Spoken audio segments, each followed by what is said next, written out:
Hello. അപ്പോൾ എന്തൊക്കെയുണ്ട് വിശേഷം? എല്ലാവരും സുഖമായിട്ടൊക്കെ ഇരിക്കുകയല്ലേ? അപ്പോൾ ഇന്ന് ഞാൻ വന്നിരിക്കുന്നത് പ്രത്യേകിച്ചൊന്നുമല്ല, ഫാർമസി റിലേറ്റഡ് ആയിട്ടുള്ള വീഡിയോ തന്നെ ഷെയർ ചെയ്യാൻ വേണ്ടിയാണ്. അതിന് മുന്നേ എനിക്കൊരു കാര്യം നിങ്ങളായിട്ട് ഷെയർ ചെയ്യാനുണ്ട്. ഞാനിപ്പോൾ ഈ ചാനൽ തുടങ്ങിയിട്ട് ഏകദേശം 2 മാസം ആയിട്ടുള്ളൂ. പക്ഷേ എനിക്ക് ഈ ചാനൽ അക്സസ് ചെയ്തപ്പോൾ ഒരു കാര്യം മനസ്സിലായി. എൻ്റെ ഈ ചാനൽ കാണാനായിട്ട് മാക്സിമം ആൾക്കാർ കയറുന്നത് എൻ്റെ റീൽസ് കാണാനാണ്, അല്ലാതെ ഫാർമസി റിലേറ്റഡ് വീഡിയോ കാണാനല്ല.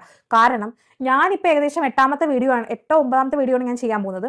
ഇതുവരെയായിട്ട് ഫാർമസി റിലേറ്റഡ് വീഡിയോസിനൊന്നും ഒരു വ്യൂ ഇല്ല. കഷ്ടി പോയാൽ ഒരു 100 പേര് കണ്ടാലായി, അതിൽ കൂടുതലൊന്നുമില്ല. എന്നാൽ പിന്നെ റീൽസ് ആയിക്കോട്ടെ, അതൊരു 3000 4000 ഒക്കെയാണ് അതിൻ്റെ വ്യൂസ് വരുന്നത്. അപ്പോൾ ആൾക്കാർക്ക് ഈ ഫാർമസി റിലേറ്റഡ് വീഡിയോ ഇച്ചിരി ബോറടിച്ചോ എന്നൊരു സംശയമുണ്ട്.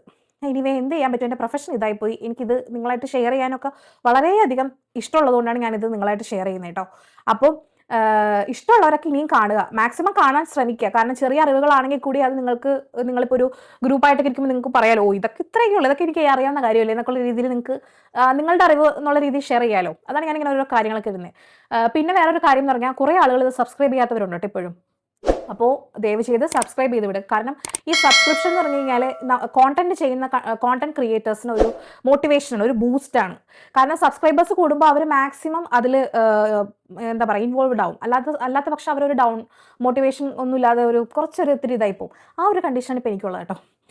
എന്തായാലും എനിവേ, നിങ്ങൾ സബ്സ്ക്രൈബ് ചെയ്യാത്തവരുണ്ടെങ്കിൽ സബ്സ്ക്രൈബ് ചെയ്ത് വിടുക. അല്ലാത്തവരാണെങ്കിൽ കണ്ടുപോയാലും മതി, കുഴപ്പമൊന്നുമില്ല. ഞാനിപ്പോൾ ഓരോരുത്തരുടെ ഇഷ്ടമല്ലേ, നമുക്ക് പിടിച്ചു വാങ്ങിക്കാൻ പറ്റില്ലല്ലോ. അപ്പോൾ മാക്സിമം പറ്റാവുന്നവരൊക്കെ സബ്സ്ക്രൈബ് ചെയ്ത് പോകണേ. ഇൻട്രോ എടുത്തപ്പോൾ ഒരു കാര്യം പറയാൻ മറന്നുപോയി. Welcome to Paru's daily dose. അത് പറഞ്ഞിട്ടാണല്ലോ എപ്പോഴും തുടങ്ങാറുള്ളത്, അതെന്തായാലും മറന്നുപോയി, പോട്ടെ. അപ്പോൾ ഇന്ന് ഞാനിപ്പോൾ സംസാരിക്കാൻ പോകുന്നത് മെറ്റ്ഫോർമിനെ പറ്റിയാണ് കേട്ടോ. എൻ്റെ ഫേവറേറ്റ് ഡ്രഗാണ്. ഞാൻ പഠിച്ചതിൽ എനിക്ക് ഏറ്റവും ഇഷ്ടപ്പെട്ട ഒരു മെഡിസിനാണ്. വളരെ സിമ്പിളായിട്ടുള്ള, വളരെ പാവത്താനായിട്ടുള്ള ഒരു മെഡിസിനാണ് ഈ മെറ്റ്ഫോർമിൻ കേട്ടോ.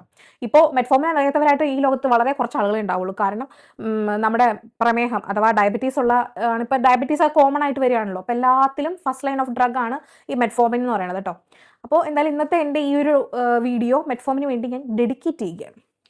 ഇന്ന് ഞാനിപ്പോൾ ഈ വീഡിയോ ചെയ്യാൻ പോകുന്നത് മെറ്റ്ഫോർമിൻ്റെ പരിണാമമാണ് കേട്ടോ, ഇവല്യൂഷൻ ഓഫ് മെറ്റ്ഫോർമിൻ. എങ്ങനെയാണ് ഈ മെറ്റ്ഫോർമിൻ ഉണ്ടായത്? ഈ മെറ്റ്ഫോർമിൻ ഇപ്പോൾ ഓരോ മരുന്നിനും ഓരോ വയസ്സുണ്ട് കേട്ടോ. അപ്പോൾ അങ്ങനെ ഞാൻ ഇന്ന് ചർച്ച ചെയ്യാം. ഇനി മെറ്റ്ഫോർമിൻ്റെ പ്ലേസ് ഓഫ് ബർത്തിനെ പറ്റി പറയാം. മെറ്റ്ഫോർമിൻ ഉണ്ടായത്, അതായത് ജന്മസ്ഥലം എന്ന് പറഞ്ഞാൽ ഡബ്ലിനാണ്.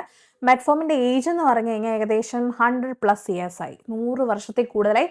But still in industry, pharmaceutical ഇൻഡസ്ട്രിയിൽ ഇപ്പോഴും നല്ല തിളക്കത്തോടു കൂടി പൊയ്ക്കൊണ്ടിരിക്കുന്ന ഒരു മെഡിസിനാണ് മെറ്റ്ഫോർമിൻ കേട്ടോ. നമുക്ക് ഇവല്യൂഷൻ സ്റ്റാർട്ട് ചെയ്യാം അല്ലേ. മെറ്റ്ഫോർമിനെ ഉണ്ടായത് ഒരു ചെടിയിൽ നിന്നാണ് കേട്ടോ. അതായത് മിഡ് യൂറോപ്പിലെ പണ്ട് കാലത്ത്, നമ്മുടെ ഈ അലോപ്പതി മെഡിസിൻ ഒക്കെ വരുന്നതിന് മുന്നേ ആ കാലഘട്ടത്തിൽ പ്രമേഹത്തിന് യൂസ് ചെയ്തിരുന്ന ഒരു ചെടി ഉണ്ടായിരുന്നേ. ഗലേഗ ഒഫിഷ്യനാലിസ് എന്ന് പറഞ്ഞ ഒരു മെഡിസിനാണ്. അത് മിഡ് യൂറോപ്പിൽ ഉപയോഗിച്ചിരുന്നതാണ്. ഈ ചെടിയിൽ നിന്നാണ് പണ്ട് പ്രമേഹത്തിന് വേണ്ടി അതിൻ്റെ നീരെടുത്തിട്ടൊക്കെ ഉപയോഗിച്ചിരുന്നത് കേട്ടോ, ട്രീറ്റ്മെൻറ്റിന് വേണ്ടി. അപ്പോൾ ഈ ചെടി ലേറ്റർ ഓൺ അവിടെ ഉണ്ടായിരുന്ന സയൻറ്റിസ്റ്റുകൾ, എമിലി ആൻഡ് ജെയിംസ് എന്ന് പറഞ്ഞ 2 സയൻറ്റിസ്റ്റാണ് ഈ ചെടി എടുത്തിട്ട് അവരതിൽ പഠനം നടത്തി. കാരണം ഇതിൽ എന്ത് കണ്ടന്റാണ് ഈ പ്രമേഹത്തിന് ഇത്രയോളം എന്താ പറയുക കുറയ്ക്കാൻ സഹായിക്കുന്നതെന്നുള്ള പഠനം നടത്തി കേട്ടോ അവർ. അങ്ങനെ ലേറ്റർ ഓൺ ആണ്, ആ പഠനത്തിൽ നിന്നാണ് അവർ കണ്ടുപിടിച്ചത്. അതിനകത്തുള്ള ഗ്വാനിഡിൻ, സിന്താലിൻ, കലേജിൻ എന്ന് പറഞ്ഞ 3 മെഡിസിൻസ്, അതിനകത്തുള്ള മെഡിസിൻ വാല്യൂ ഉള്ള 3 ഉറവിടങ്ങൾ ആണ് ഈ പ്രമേഹം കുറക്കാനായിട്ട് സഹായിക്കുന്നതെന്ന് ഈ പറഞ്ഞ ജെയിംസും എമിലിയും കണ്ടെത്തി കേട്ടോ.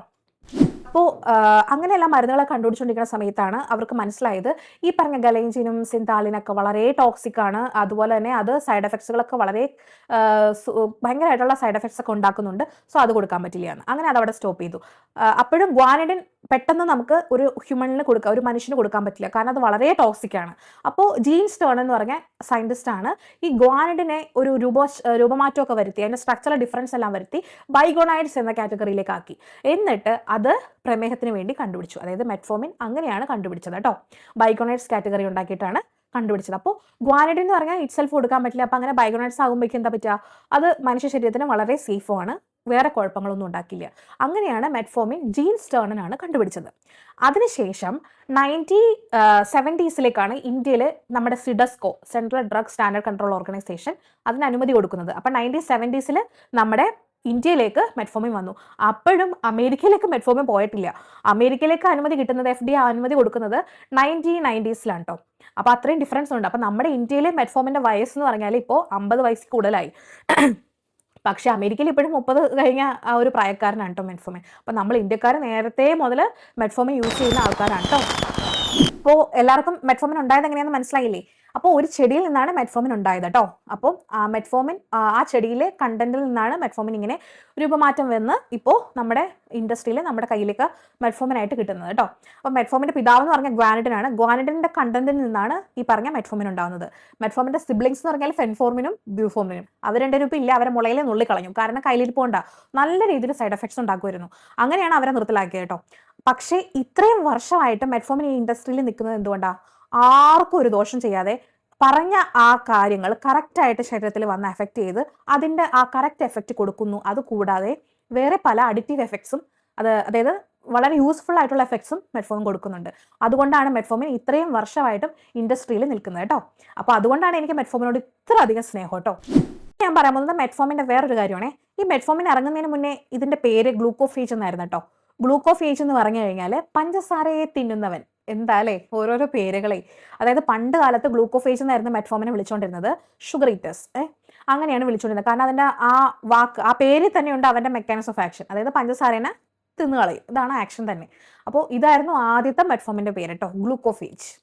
നമുക്ക് അടുത്തായിട്ട് സംസാരിക്കാൻ പോകുന്നത് മെറ്റ്ഫോമിൻ്റെ യൂസസ് എന്തൊക്കെയാണ് കേട്ടോ. First drug of choice in type 2 diabetes. Type 2 ഡയബറ്റീസിന്റെ ഫസ്റ്റ് ലൈൻ ഓഫ് ഡ്രഗ് ആണ് മെറ്റ്ഫോമിൻ കേട്ടോ. അതാണ് ഒന്നാമത്തെ യൂസ്. അതാണ് മെയിൻ യൂസ് മെറ്റ്ഫോമിൻ്റെ. നമ്മുടെ ഡയബറ്റീസ് പ്രമേഹ രോഗം വരുമ്പോൾ, ടൈപ്പ് 2 പ്രമേഹം വരുമ്പോൾ ആദ്യമായിട്ട് കൊടുക്കുന്നത് മെറ്റ്ഫോമിനാണ്. അതുപോലെ തന്നെ ജസ്റ്റേഷണൽ ഡയബറ്റീസിനൊക്കെ മെറ്റ്ഫോമിൻ കൊടുക്കാമെന്നൊക്കെ ഇപ്പോൾ ഇതായിട്ടുണ്ട് കേട്ടോ. കാരണം വളരെ സേഫ് ആയതുകൊണ്ട് പ്രഗ്നന്റ് ലേഡീസിനൊക്കെ മെറ്റ്ഫോമിൻ യൂസ് ചെയ്യാമെന്നാണ് ഇപ്പോൾ പറയണത് കേട്ടോ.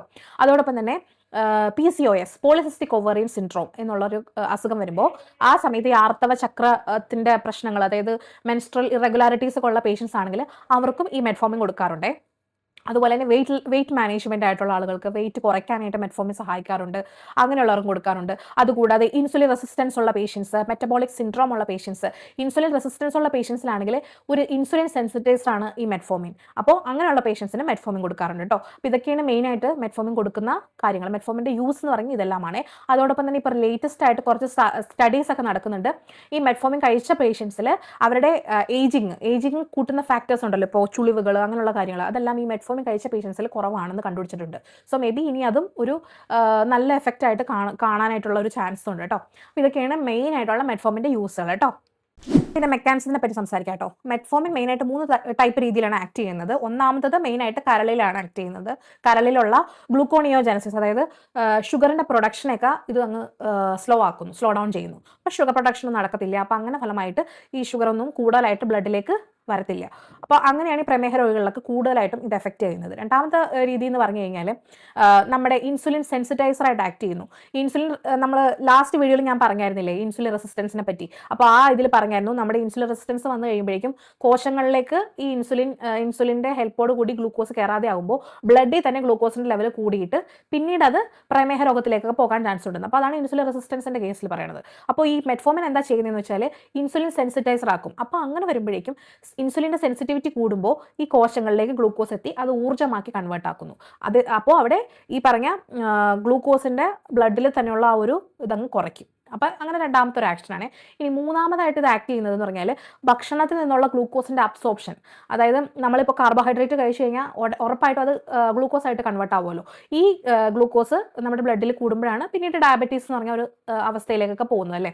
അപ്പോൾ ഈ ഭക്ഷണത്തിൽ നിന്നുള്ള ഗ്ലൂക്കോസിൻ്റെ പ്രൊഡക്ഷൻ അല്ലെങ്കിൽ ഗ്ലൂക്കോസിൻ്റെ അബ്സോർപ്ഷൻ കുടലിൽ നിന്നാണ് അബ്സോർബ് ചെയ്യുന്നത് കേട്ടോ ഗ്ലൂക്കോസ്. അപ്പോൾ ഈ അബ്സോർപ്ഷൻ എന്ത് ചെയ്യും? ഈ മെറ്റ്ഫോമിൻ കുറച്ച് കളയും. ഇങ്ങനെ 3 രീതിയിലാണ് ഈ മെറ്റ്ഫോമിൻ മെയിനായിട്ട് ആക്ട് ചെയ്യുന്നത് കേട്ടോ. ഇതിൻ്റെ മെയിൻ സൈഡ് എഫക്റ്റ് എന്ന് പറഞ്ഞു കഴിഞ്ഞാൽ മെറ്റ്ഫോമിൻ്റെ സൈഡ് എഫക്റ്റ് നമ്മൾ പറയുവാണെങ്കിൽ വളരെ കോമൺ ആയിട്ടുള്ള കാര്യങ്ങളൊക്കെയാണ് നോസിയ, വോമിറ്റിംഗ്, പിന്നെ ചിലപ്പോൾ ഡയറിയ ഉണ്ടാക്കാറുണ്ട്. പിന്നെ ചിലപ്പോൾ ഈ പറഞ്ഞ പോലെ മെറ്റാലിക് ടേസ്റ്റ് എന്ന് പറയും. മെറ്റാലിക് ടേസ്റ്റ് എന്ന് പറഞ്ഞാൽ നമ്മുടെ വായുടെ അകത്തൊരു മെറ്റാലിക് ടേസ്റ്റ് പോലെയൊക്കെ നമുക്ക് ഫീൽ ചെയ്യും. ഇതൊക്കെയാണ് മെയിൻ ആയിട്ടുള്ള സൈഡ് എഫക്റ്റ് എന്ന് പറഞ്ഞാൽ.